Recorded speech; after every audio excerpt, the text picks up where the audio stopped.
El arte es un concepto que engloba todas las creaciones realizadas por el ser humano para dar a conocer una visión sensible acerca del mundo, ya sea real o imaginario. Mediante recursos plásticos, lingüísticos o sonoros, el arte permite expresar ideas, emociones, percepciones y sensaciones.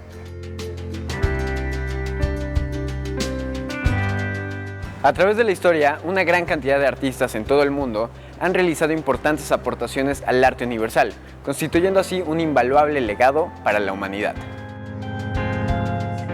Muchos de estos talentos han nacido o vivido en Aguascalientes, poniendo su granito de arena en la conformación de nuestro patrimonio artístico.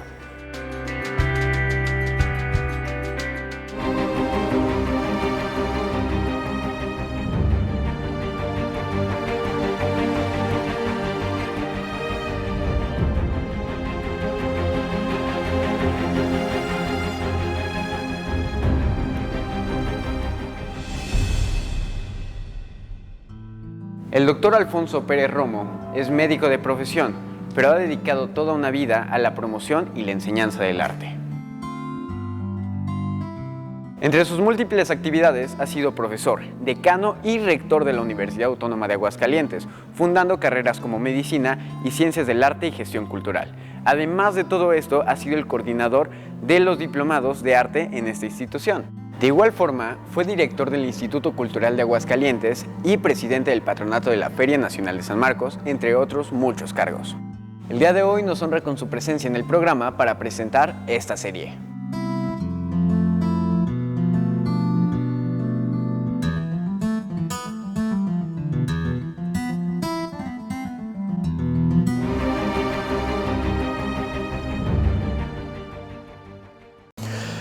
Saludamos con mucha y grata expectación la aparición de esta nueva serie audiovisual sobre la historia del arte en Aguascalientes. Es un documento sumamente importante para conocer mejor la esencia de lo que somos, nuestra cultura regional. Allí vamos a encontrar seguramente datos muy importantes sobre el momento en que el barroco da lugar al neoclásico. Por ejemplo, en las portadas del Encino, de la Merced, o en el maravilloso tesoro que tenemos en la Camarín de San Diego. También, seguramente, nos habrá de interesar saber qué tuvo que ver nuestra cultura con el joven López Velarde que estuvo aquí con nosotros. Si algo tuvo que ver nuestra cultura para el fomento de su poesía, ¿verdad? Y también saber qué ha pasado o qué pasó con el desarrollo de nuestra propia cultura, con la presencia aquí de personajes como Mauricio Magdaleno, como Manuel José Otón, ¿verdad? Como Eduardo J. Correa, todo este tipo de personajes. Es muy importante también, y pienso que podrá aparecer en el diplomado, el trabajo de los grandes artistas de Aguascalientes como Francisco Díaz de León y Gabriel Fernández Ledesma, que realmente consolidaron las artes gráficas mexicanas después de la transición que se hizo en nuestro tiempo en la Revolución, después de la Revolución Mexicana, así como la influencia de músicos importantísimos como Ponce, como Esparzoteo, como Viramontes, Ruiz Esparza, la fundación de la Casa de la Cultura por Víctor Sandoval, que tanto tuvo que ver con el desarrollo en Aguascalientes del teatro, de la danza, de la poesía, ¿verdad? Y por encima de todo y coronando todo, pienso yo que vamos a tenernos el placer de encontrar otra vez a los grandes titanes que son los padres del arte contemporáneo mexicano: Jesús Contreras, Saturnino Herrán y José Guadalupe Posada, los tres glorias de Aguascalientes. Pues enhorabuena y que lo disfruten ustedes plenamente. José Francisco Elizondo Sagredo fue un dramaturgo, periodista, poeta, ensayista, músico y humorista originario de Aguascalientes. Conocido también por los seudónimos Pepe Nava y Quién, Elizondo fue epigramista por 23 años en el periódico Excelsior y escribió guiones para cine y libretos para zarzuela y comedia musical. Vayamos ahora con el licenciado Alfonso Iván Medina Contreras para que nos platique un poco más de este ilustre personaje.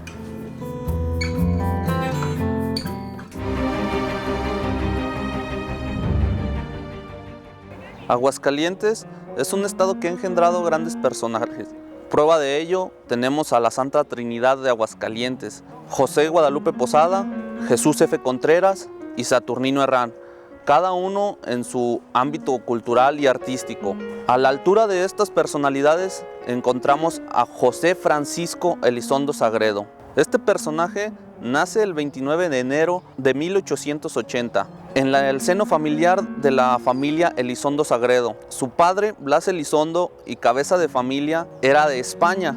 Su madre, Josefa Sagredo, era oriunda de aquí del estado de Aguascalientes. Este matrimonio se consuma en 1865 y procrean a 6 hijos. El menor de ellos, nuestro personaje, José F. Elizondo. La familia del personaje contaba con una posición privilegiada y en cierto modo acomodada, debido a que su madre era pariente del primer jefe de estado de aquí de Aguascalientes, Pedro García Rojas, y también en su momento su hermano Carlos Sagredo fue gobernador también de aquí del estado. El puesto que ocupaba su padre era el de almacenista de recaudación de rentas en el estado. Además de eso, contaba con un puesto de redacción en el periódico El Republicano.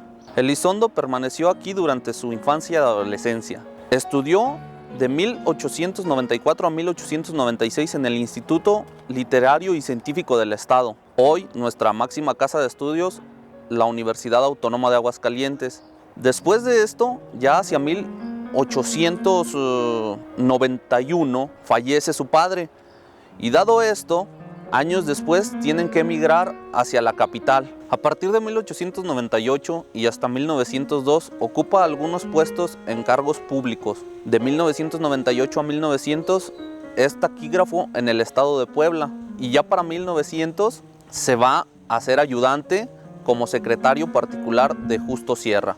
En 1902, al no ser de su interés el seguir como teniendo trabajos en el sector público, decide inmiscuirse en el ámbito literario. Empezó a escribir zarzuelas y poemas.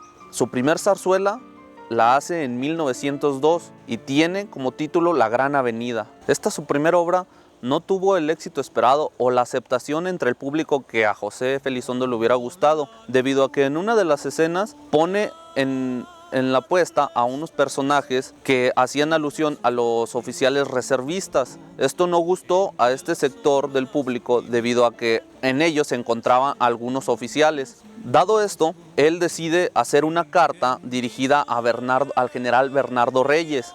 Aquí le expone que durante las funciones, pues estos oficiales mostraron descontento entre silbatinas y abucheos, desaprobaron este tipo de escenas. En ella, pues en esta carta, pues le comenta que no era su intención molestar o malhumorar a los oficiales, y sin embargo le aclara que va a quitar la escena de su obra.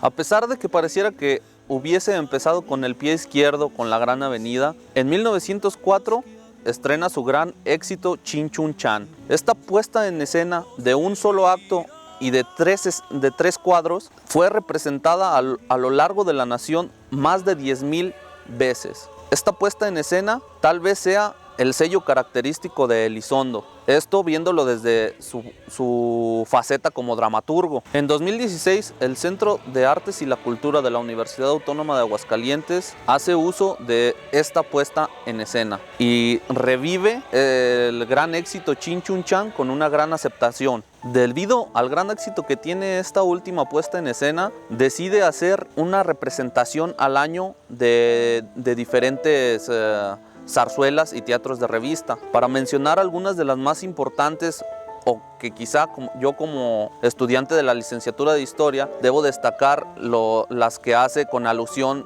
de toque político, las cuales son El Surco y El País de la Metralla. El Surco la hace en 1911 y El País de la Metralla en 1913. Esta última es muy polémica debido a que es más incisiva y se jacta de tener una crítica humorística, pero a la vez política, de los acontecimientos que estaban muy recientes, debido a que esta obra se basa en el acontecimiento conocido como la Decena Trágica, que acababa de suceder en febrero, que había sido del 9 al 18 y culmina el 22 del mismo mes con el asesinato de Francisco I. Madero y Pino Suárez. Debido a esta última puesta en escena que ya les mencionaba, Josefa Elizondo tuvo que exiliarse a La Habana, Cuba, puesto que tocaba temas muy polémicos, y aunque en un principio fue bien aceptada debido a que el mismo Huerta fue a ver la puesta en escena, hubo algunos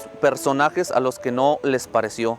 Por ejemplo, Carranza, quien en una misma carta de Elizondo se hace saber el descontento de este personaje, pues lo manda a amenazar con un personaje que en la carta de Elizondo no se menciona quién es, pero que al llegar al Lírico le comenta que al verlo le dijo que en cuanto llegara a la capital, a él y a Gascón los colgaría del mismo teatro. Este personaje multifacético no solo se encasilló en el teatro, puesto que expandió sus horizontes y se inmiscuyó en el ámbito periodístico.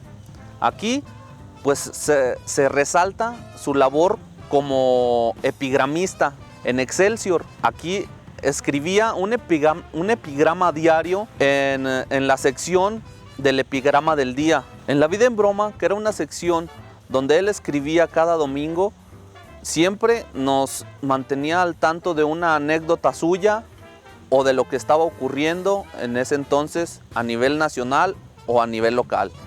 Aquí siempre lo hacía con su toque de humor particular. El camaleónico Pepe Elizondo no solamente tuvo estas facetas como periodista y como dramaturgo, sino que también tuvo su faceta como poeta. Y aunque solamente existe un poemario de él, pues en 1903 publicó Crótalos, que estaba ilustrado, aparte de los poemas, por algunas imágenes de Julio Ruelas, el zacatecano. Aparte de esto, Pepe Elizondo también se desenvolvía mucho en el campo de la farándula. Esto lo pude corroborar en el acervo documental y fotográfico que se encuentra en la bóveda Jesús F. Contreras de la Universidad Autónoma de Aguascalientes. Ahí hay diversas postales de muchísimos de las amistades que tuvo en el medio artístico. Allí encontré desde su buena amistad con Mimí Derba hasta su buena amistad con los hermanos Soler. Incursionó en el cine con algunos guiones, como por ejemplo en El Rosario de Amozoc y en la película de Yo también bailé con Don Porfirio. De esta faceta es muy poca la información que se tiene debido a que pues él decidió no inmiscuirse tanto, aparte de que ya no tenía tanto tiempo. De la primera película que les menciono, él firma un acuerdo así como de derechos de autoría en 1938, entonces ya estaba muy cerca de su muerte. Él muere en 1943. Cabe mencionar que nuestro personaje también se inmiscuyó en el ámbito musical. Para mencionar tal vez la canción más famosa en la que él tiene coautoría es en la de Ojos Tapatíos. Una canción que tiene mucha relevancia, puesto que hasta en una película muy famosa que se conoce como Dos tipos de cuidado, Jorge Negrete y Pedro Infante interpretan esta canción. Tal vez alguien que tuvo mucho que ver con las relaciones interpersonales que sostuvo Elizondo con el círculo intelectual de la época fue su cuñado Jesús F. Contreras, que estaba casado con su hermana Carmen. Jesús F. Contreras era un afamado y reconocido escultor ya para ese entonces, pues era el hijo predilecto del porfirismo, quien fue y representó al país en las exposiciones universales de París, Francia. Incluso llegó a ganar un premio con su escultura La Malgré Tout. Elizondo fue cobijado por su cuñado a tal grado de que le permitió rozarse con personalidades como la de Amado Nervo, Luis G. Urbina, el mismo Julio Ruelas, entre otras. El momento cúlmine de la carrera de nuestro personaje es en 1927, cuando se le hace un homenaje en vida en Los Ángeles, California. Como invitada especial tenía a la actriz Dolores del Río.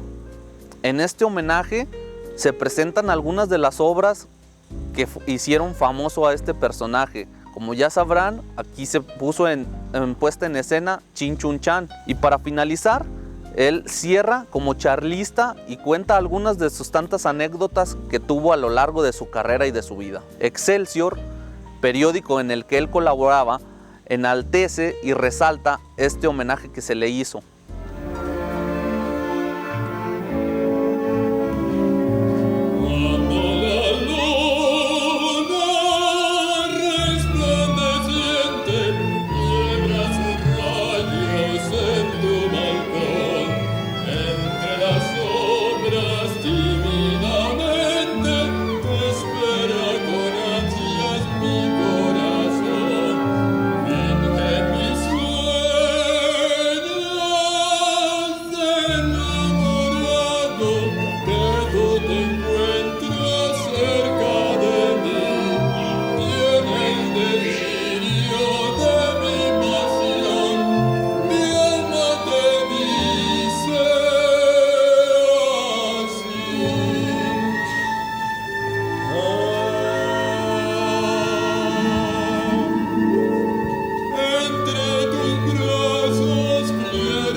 Detrás del Templo de San Diego se edificó a finales del siglo XVIII el Camarín de la Virgen, un sobresaliente ejemplo de la arquitectura barroca en Aguascalientes.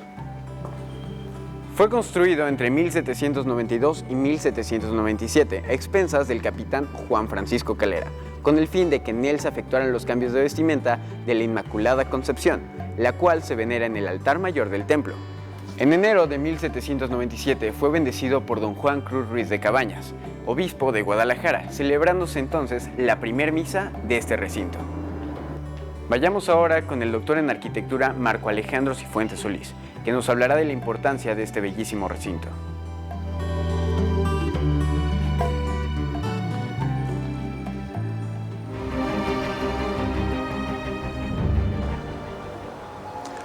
Uno de los monumentos más bellos e importantes de la arquitectura del estado de Aguascalientes es sin duda alguna el Camarín de la Limpia Concepción del Templo de San Diego. Este edificio fue construido a finales del siglo XVIII, entre 1792 y 1797, y constituye, como digo, una de las principales muestras de un tipo de devoción y de un tipo de piedad barroca, pero diríase una piedad barroca tardía por la fecha de construcción, es decir, estaríamos ya en las postrimerías de lo que en historia del arte se conoce como el barroco, y ya prácticamente en tiempos del clasicismo o del neoclasicismo.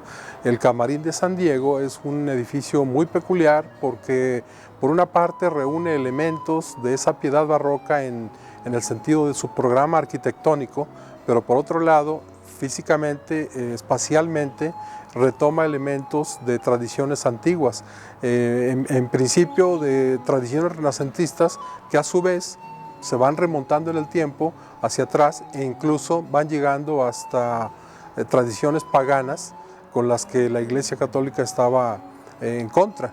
De hecho, el Camarín de San Diego tiene elementos, se diría que de esa tradición, conjugados perfectamente con los elementos de la tradición católica.